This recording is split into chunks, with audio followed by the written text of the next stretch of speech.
Iran ने अपने missile शहरों के दरवाजे खोल लिए हैं। खुदा की कसम, जो समझदार होगा वो समझेगा कि ईरान की कितनी बड़ी जीत है। अमेरिका ने ऐलान किया, डोनाल्ड ट्रंप ने ऐलान किया कि हमने ईरान की मिसाइल शहरों को तबाह कर दिया। तभी उस वक्त यह भी अपडेट आया था अमेरिकी इंटेलिजेंस का कि मिसाइल सिटी ईरान की तबाह नहीं की जा सकती, क्योंकि पहाड़ों के बीच में पहाड़ का सीना चीरकर अंदर मिसाइल सिटी बनाया है। तो अमेरिका और इजराइल की जो मिसाइलें गिर रही हैं वो हद से हद उन मिसाइल सिटी के दरवाज़ों को नुकसान पहुंचा रही हैं। मिसाइल सिटी सेफ है, लेकिन गोदी मीडिया ने भारत की और डोनाल्ड ट्रंप ने, दोनों ने मिलकर बहुत बढ़िया काम किया। दोनों ने ऐलान किया कि हमने मिसाइल सिटी तबाह कर दी, हमने ईरान का ये नुकसान कर दिया, वो नुकसान कर दिया। लेकिन अब जब सीज फायर चल रहा है, अमेरिका फौज पर फौज मिडिल ईस्ट में भेज रहा है, अपने रडार को ठीक कर रहा है, इंटरसेप्टर्स भर रहा है, जंग की तैयारी इजराइल कर रहा है। ईरान की सैटेलाइट इमेज से ये नज़र आया है, जो सैटेलाइट इमेज मैं आपको दिखा रहा हूं, जिसके बाद हड़कंप मच गया है। सैटेलाइट इमेज में नज़र आ रहा है कि ईरान की जो मिसाइल सिटी इजराइल ने, अमेरिका ने उड़ाई थी, जिनके बाद दरवाजे सिर्फ उसके बंद हो गए थे, मिसाइल शहर के एंट्रेंस के दरवाजे बंद हुए थे, ईरान ने उन दरवाज़ों को खोल लिया है। यानी ईरान के मिसाइल सिटीज़ पूरी तरह से सेफ हैं। सिर्फ उसकी एंट्री पर धूल मिट्टी और गुबार आ गया था बमबारी की वजह से, तो ईरान ने अपनी उन मिसाइल सिटी को खोल लिया है। और अल्हम्दुलिल्लाह ईरान की भी तैयारी पूरी है। बिल्कुल ईरान को कॉपी कर रहा है कॉपी कर रहा है अमेरिका। अब अमेरिका ने एक वीडियो जारी किया है जिसमें अमेरिकन नेवी फोर्सेस टैंकरों को धमकी दे रही हैं, जो ईरान के पोर्ट से निकले हैं उनको धमकी दे रही है कि ईरान के पोर्ट पर वापस चले जाओ, ये इलीगल एक्टिविटी है, हमारा जो बैरिकेड तोड़ा तो अच्छा नहीं होगा। जिसके बाद ईरान के पोर्ट पर वेसल्स वापस लौटे हैं। देखिए,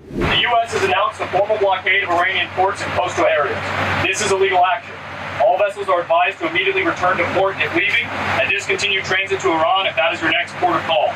Do not attempt to breach the blockade. Vessels will be boarded for interdiction and seizure transiting to or from an Iranian port. Turn around and prepare to be boarded. If you do not comply with this blockade, we will use force. The whole of the United States Navy is ready to force compliance. Now, Donald Trump की चूड़ी tight हो गई है।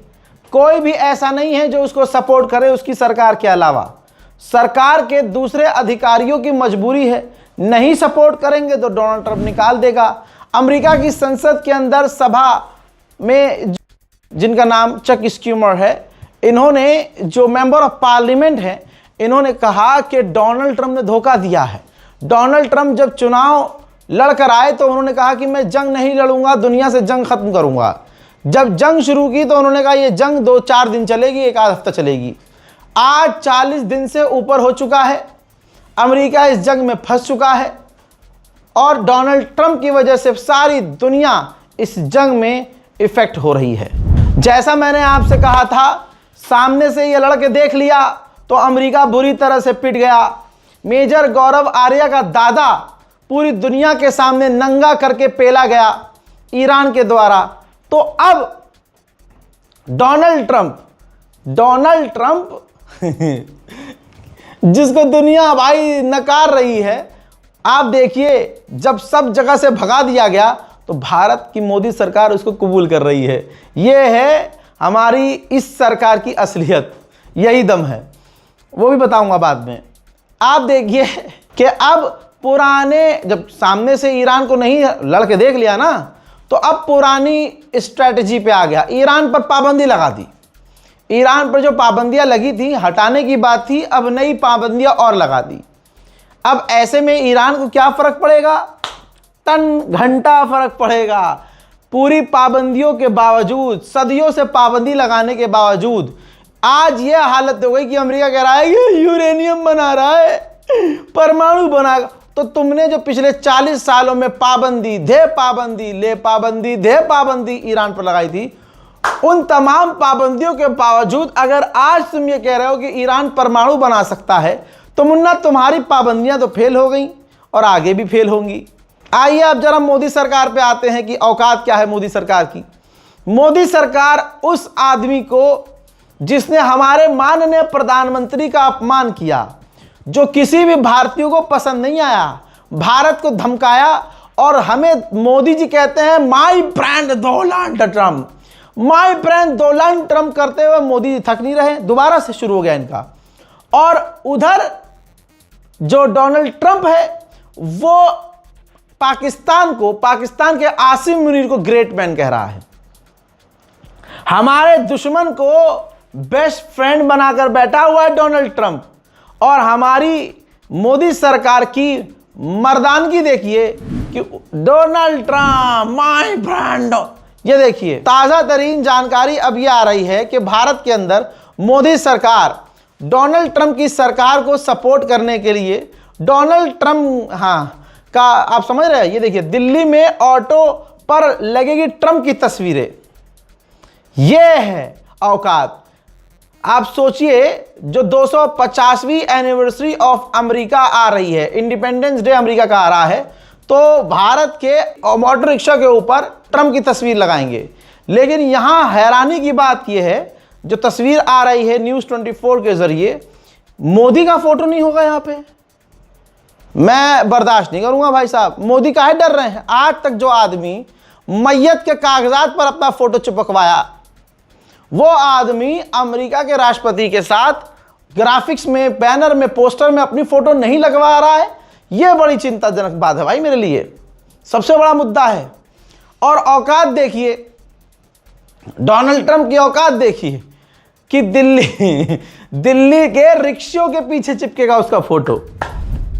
मोदी जी सोच रहे हैं कि ये कितना बढ़िया, मतलब ट्रंप खुश हो जाएगा, बहुत बढ़िया। दूसरे देशों में बुर्ज खलीफा पर नाम चलता है, तो भाई हमारे ना रिक्शे के पीछे नाम चिपकवाऊंगा तेरा। मेरे दोस्तों, IMF ने, वर्ल्ड बैंक ने वार्निंग दे दी है कि अगर इसी तरह से जंग चलती रही तो ये तेल जो है ना, तेल, डीजल, पेट्रोल के दाम 200% बढ़ जाएंगे। उधर कतर और ईरान के विदेश मंत्रियों के भी बीच बात हो गई है। तमाम अरबों को समझ में आ गया है कि अमेरिका की क्या औकात है, इजराइल की क्या हैसियत है। असली पावरफुल अगर कोई है तो वो तो ईरान है। और ईरान भले ही शिया है तो अपना मुसलमान भाई। अब सबको पिटने के बाद एहसास हो रहा है और ईरान से सभी अरब देश धीरे धीरे बात कर रहे हैं। हजरात मोहतरम, अब इजराइल करेगा क्या? इजराइल के एक शॉपिंग मॉल में हजारों की तादाद में मधुमक्खियां घुस गईं और उसके बाद इजराइल के उस शॉपिंग मॉल में भगदड़ मच गई। भाई साहब, ऐसी ऐसी घटनाएं इजराइल के साथ होती हैं जो इतिहास याद दिलाती है। תיזהרי, דבורים. את לא מבינה מה הולך פה. סגרתי את הדלתות. זה רק אצלנו בגולברי בחוץ. קשר לאדווה. मेरे दोस्तों, पाकिस्तान को, मतलब पाकिस्तान ने जो ईरान को इज्जत दी, याद है ना, जब ईरान की डेलीगेशन पाकिस्तान के एयर स्पेस में पहुंची तो अपने उसने टॉप के फाइटर जेट उड़ाए और भाई क्या कलाकारी दिखाई थी पाकिस्तान ने। अब जब पाकिस्तान के आर्मी चीफ आसिम मुनीर अपनी टीम के साथ ईरान के एयर स्पेस में जैसे ही घुसे तो जो ईरान के फाइटर जेट हैं, जैसे F4 फैंटम और MiG-29, भाई उन जहाज़ों ने पाकिस्तान के फाइटर जेट को गार्ड किया। गार्ड की ज़रूरत नहीं थी, क्योंकि आज के टाइम पे किसी की औकात नहीं कि पाकिस्तान को उंगली लगा दे, क्योंकि भाई पहले तो अड़ोसी पड़ोसी का मामला है पाकिस्तान ईरान, ऊपर से अमेरिका पूरी तरह से आसिम मुनीर को पसंद करता है ट्रंप। आप समझ रहे हो, अंधभक्तों के बाप की औकात नहीं है कि ट्रंप को बोल कर दिखा दे कि भाई हमारा दुश्मन आपका बेस्ट फ्रेंड है। बस समझ रहे हो। नमस्ते डोनाल्ड ट्रंप। बहरहाल आगे बढ़ते हुए आप समझिए, ये देखिए, वेलकम ईरान ने पाकिस्तान के आर्मी चीफ ऐसा किया कि अपने फाइटर जेट से उसने भी कलाबाजी और करतब दिखाया, अपनी ताकत दिखाई। अब यहां पर रोक कर गुलाबी सुअर की चड्डी उतारने में मेरी मदद कीजिएगा, ठीक है। अंधभक्तों के जो ताऊ हैं, मेजर गौरव आर्या का जो ताऊ है डोनाल्ड ट्रंप, मेरे साथ उसका झूठ एक और पकड़िए। उसने कहा था ट्रंप ने कि हमने ईरान की एयरफोर्स को तबाह कर दिया है। फिर हराम के पिल्ले गुलाबी सुअर, ओ गुलाबी सुअर और उसके जितनी नाजायज औलादे हैं अंधभक्त, ओ पैखाना खोरो, टट्टी चाटने वालों, ओ पेशाब पीकर मौज में रहने वालों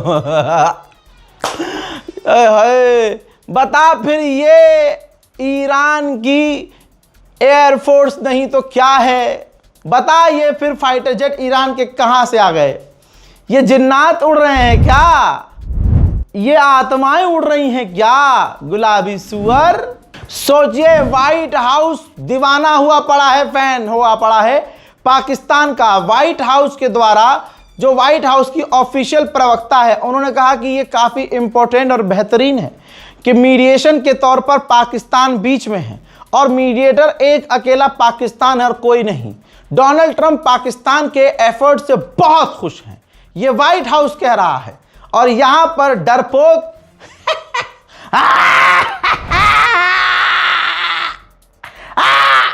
यहां पर डरपोक भारत के अंदर अपना पैसा खर्च करके, हमारे भारतीयों का टैक्स पेयर्स का पैसा खर्च करके फ्लेक्स और बैनर चिपकाएगा रिक्शों के पीछे, और जो हमारे कट्टर दुश्मन को दोस्त बता रहा हो, बेस्ट फ्रेंड, उसे मोदी कह रहे हैं अपना बेस्ट फ्रेंड। आप यहां से विदेश नीति समझ जाओ और दबाकर बीजेपी का बटन दबाओ, पूरा बेड़ा गर्क होना चाहिए। मेरे दोस्तों, व्हाइट हाउस ने यह भी कहा है कि कई देश हमारी मदद को आने को तैयार हैं, लेकिन हम सिर्फ पाकिस्तान से मदद ले रहे हैं। पाकिस्तान अकेला मीडिएशन करवा रहा है। और चाइना ने डोनाल्ड ट्रंप से वादा किया है कि वो ईरान को हथियार नहीं देगा। हमने कई देशों को वार्न कर दिया है कि ईरान से बिजनेस ना करना, वरना तुम्हारे बैंकों में रखा हुआ ईरानी पैसा सीज कर देंगे। यानी ये बात समझ लीजिए कि अमेरिका अब युद्ध नहीं लड़ना चाह रहा है, फटी पड़ी है एकदम, चड्डी उसकी पूरी फटी पड़ी है। हक दिया है उसने, डायपर पहन के घूम रहा है डोनाल्ड ट्रंप कि कब कहीं से खबर कुछ आ जाए और मेरा लहंगा निकल जाए। परेशान है। अब सिर्फ दोबारा, अब आप देखिए, दोबारा पाबंदी लगाना, बैन लगाना, धमकी देना, टैरिफ लगाना, अपने पुराने जोन में आ गया है अमेरिका पिट पिट कर।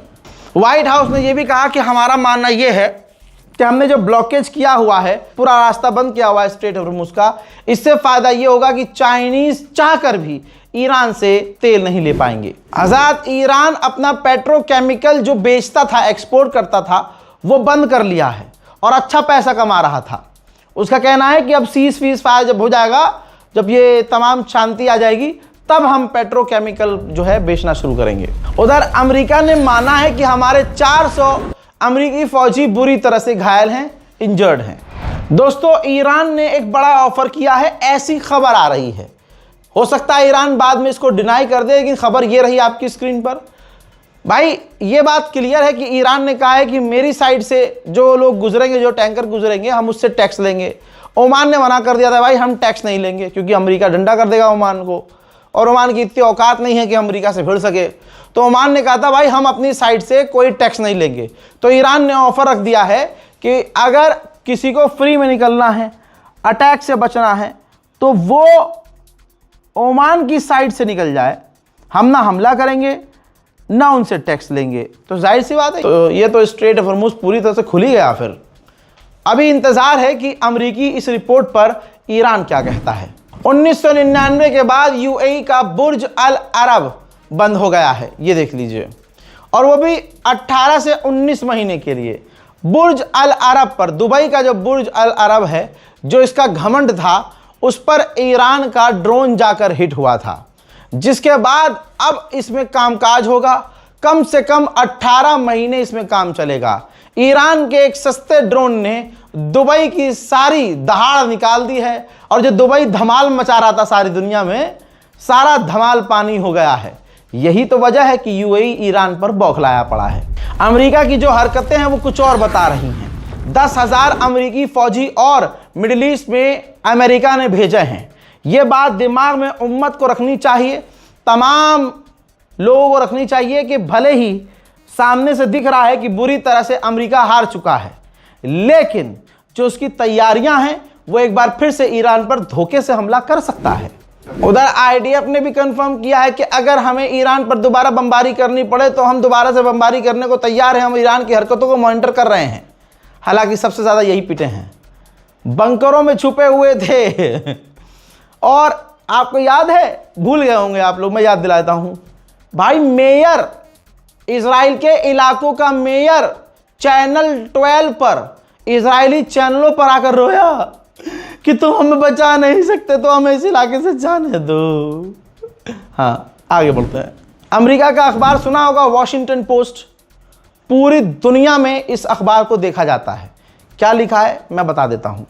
वॉशिंगटन पोस्ट ने कहा कि जो ज्योग्राफी है ईरान की, वही ईरान को ताकत दे रही है कि स्ट्रेट ऑफ हॉर्मुज में ईरान ने बिल्कुल खतरनाक पकड़ बनाई हुई है और अमेरिका का जो ब्लॉकेज है उससे स्ट्रेट ऑफ हॉर्मुज को कोई फर्क नहीं पड़ता, ईरान को कोई फर्क नहीं पड़ता। तो ये ताकत बनावट की वजह से, स्ट्रेट ऑफ हॉर्मुज की ज्योग्राफिकल डिजाइन की वजह से ईरान को बड़ी ताकत मिली हुई है। जहां अपने बयानों से ट्रंप ये दिखा रहा है कि चाइना हमारे साथ है, ऐसा बिल्कुल नहीं है। चाइना ने कहा कि अमेरिका ने जो स्ट्रेट ऑफ हॉर्मुज में अपने इलाके में जो बैरिकेडिंग की है यह खतरनाक है, घातक है और नुकसान होगा तुम्हें, तो ये रास्ता खोल दो, इससे चीजें और खराब होंगी। रूस ने आधिकारिक तौर पर कहा कि हमारे देश के क्रिमिनल ने ऑफर किया था कि ईरान का एनरिच यूरेनियम हम ले लेंगे, लेकिन अमेरिका को भरोसा नहीं था। अमेरिका ने यह प्रपोजल रिजेक्ट कर दिया। उधर कतरा हुआ कतर। अमेरिका के राष्ट्रपति डोनाल्ड ट्रंप से फोन पर कतर के अमीर ने बात की है और बात स्ट्रेट ऑफ हॉर्मुज को लेकर हुई है, इलाके की सिक्योरिटी को लेकर हुई है। उधर मेरे दोस्तों तस्वीर आपके सामने, शहबाज शरीफ ने, यानी पाकिस्तान के जो प्रधानमंत्री हैं, उन्होंने मोहम्मद बिन सलमान से मुलाकात की है। करनी ही पड़ेगी क्योंकि भाई पैसा लेना है, लोन लेना है, उधारी लेनी है और यूएई को उधारी चुकानी है, तो किसी ना किसी की चापलूसी तो करनी होगी। उधर यूएन ने उठाया है ईरान के हक में बड़ा कदम। यूएन ने 12 मिलियन ह्यूमैनिटेरियन एड ईरान को देने का ऐलान कर दिया है। अब आप देख लीजिए, ईरान से धीरे धीरे खबर शिफ्ट की जा रही है कि अमेरिका के लिए ईरान प्रायोरिटी नहीं है। अब बताया गया है कि पेंटागन तैयारी कर रहा है क्यूबा पर हमला करने के लिए। लो जी लो, अपनी इज्जत बचानी है तो किसी कमजोर पर हमला करके अमेरिका अपनी ताकत दिखाएगा और दुनिया के बड़े देश डर जाएंगे, अरे और अमेरिका ने ये कर दिया, यही करता आया है। लेकिन ईरान से गलत भिड़ा और बची कुची इज्जत जो उसकी थी वो भी खत्म हो चुकी है।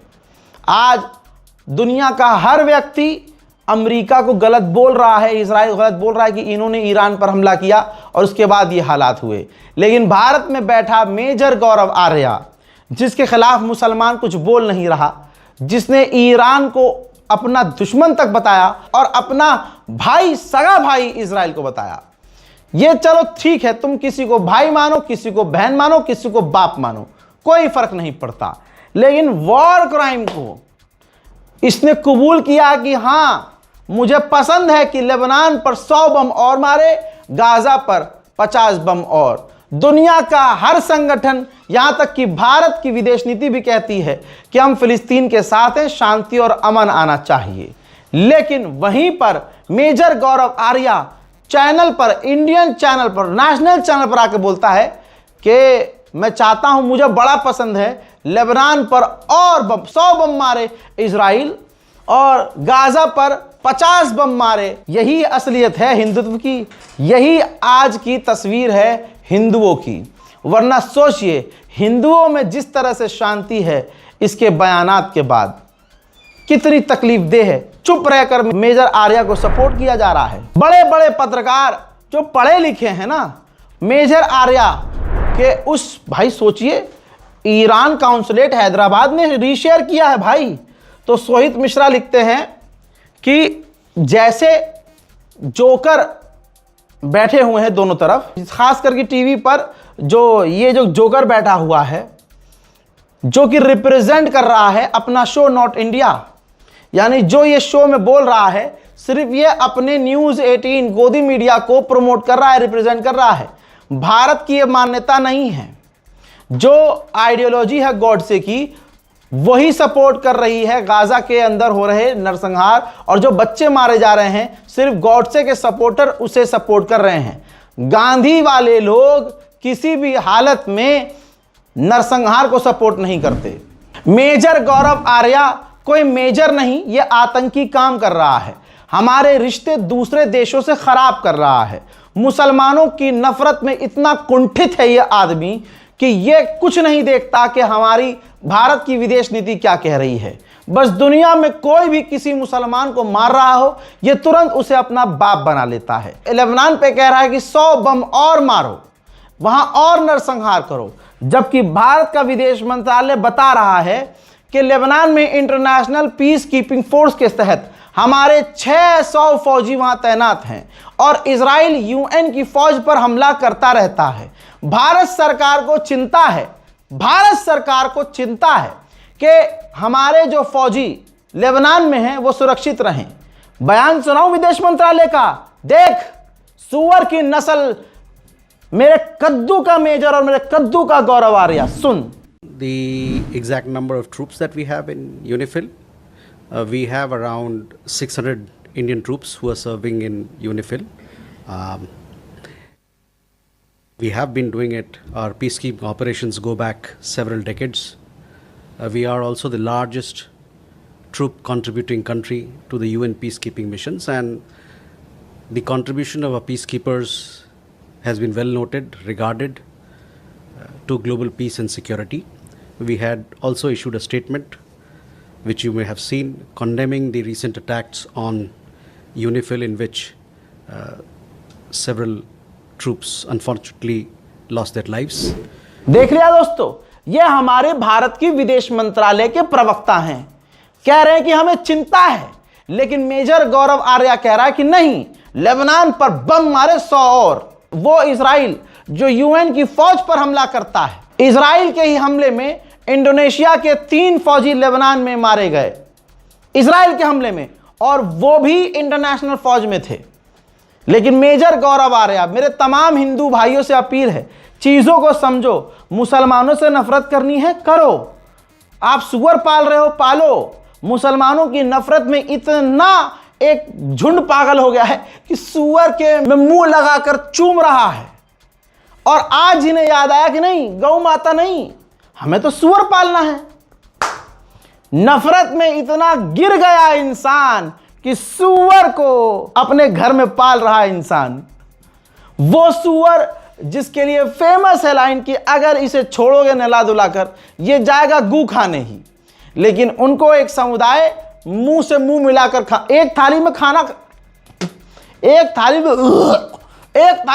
खा रहे हैं। अल्लाह तेरा शुक्र है कि तूने हमें मुसलमान पैदा किया। अल्लाह तेरा शुक्र है कि इन हैवानों की शक्लों से दुनिया को एहसास हो रहा है कि ये कितने गंदे हैं और इस्लाम कितना अच्छा है। अल्लाह तेरा शुक्र है कि इनकी नफरतों की वजह से इनका चेहरा उजागर हो रहा है। मैं तो प्रभु श्री राम का भी धन्यवाद अदा करता हूं कि वाह रे भगवान तेरी लीला, नफरतियों का मुंह ऐसा उजागर किया आपने कि आज इनका मुंह इतना काला है कि सूअर के साथ सो रहे हैं, सूअर के साथ घूम रहे हैं और सूअर के साथ खा रहे हैं। आय हाय हाय, क्या स्तर आ गया है उनका। बहरहाल इसी खबर के साथ मैं इस अपडेट का खात्मा करना चाहूंगा और इंतजार कीजिएगा मेरे अगले अपडेट का। पूरी रात जो अपडेट किया है जाकर जरूर देखिएगा। जय हिंद।